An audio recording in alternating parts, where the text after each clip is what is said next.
তোমরা এখানে একটা জলাশয় দেখতে পাচ্ছ সবাই? এই জায়গাটা কি দেখতে পাচ্ছ? একটা সূর্যমামা। সূর্যমামা কি করছে? এই জলাশয়টার উপরে কি করছে?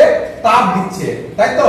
এবার তাপ দেওয়ার ফলে এই জলাশয়টা গরম হচ্ছে এবং গরম হওয়ার ফলে সেই জলাশয় থেকে কি হচ্ছে দেখবা, এখান থেকে ধোঁয়ার আকারে কিছু উঠতে থাকবে। এখন দেখবা, এই দেখো দেখো ধোঁয়ার আকারে উঠছে।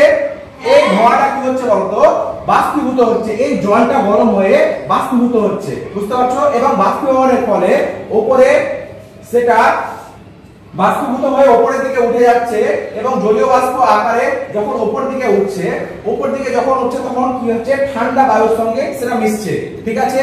এবং সেটা দেখো ঠান্ডা বায়ুর সঙ্গে মিশে ছোট ছোট জলকণায় পরিণত হচ্ছে, দেখতে পাচ্ছ তোমরা সবাই? ঠিক আছে? এবং এই জলকণাগুলো বাতাসের ধূলিকণার সঙ্গে মিশে মিশে কি হচ্ছে? একটা মেঘের সৃষ্টি করছে। সবাই দেখতে পাচ্ছ? মেঘের সৃষ্টি করছে। এবং এই মেঘটা কি হয়?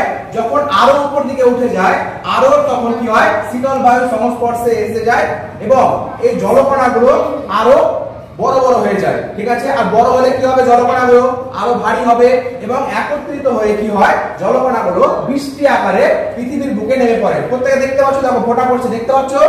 তোমরা এটা দেখতে পাচ্ছ না? এটাই কিন্তু বৃষ্টি। এবার দেখো সেটা বৃষ্টির আকারে পৃথিবীর দিকে নেমে আসছে।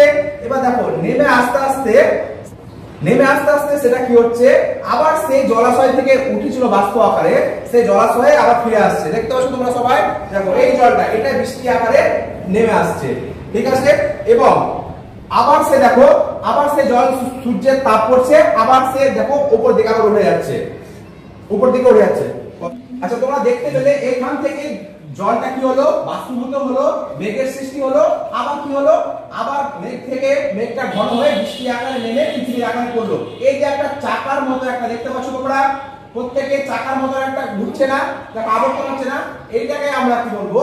জলচক্র বা ওয়াটার সাইকেল। তোমরা বুঝতে পেরেছো সবাই? ঠিক আছে, থ্যাংক ইউ।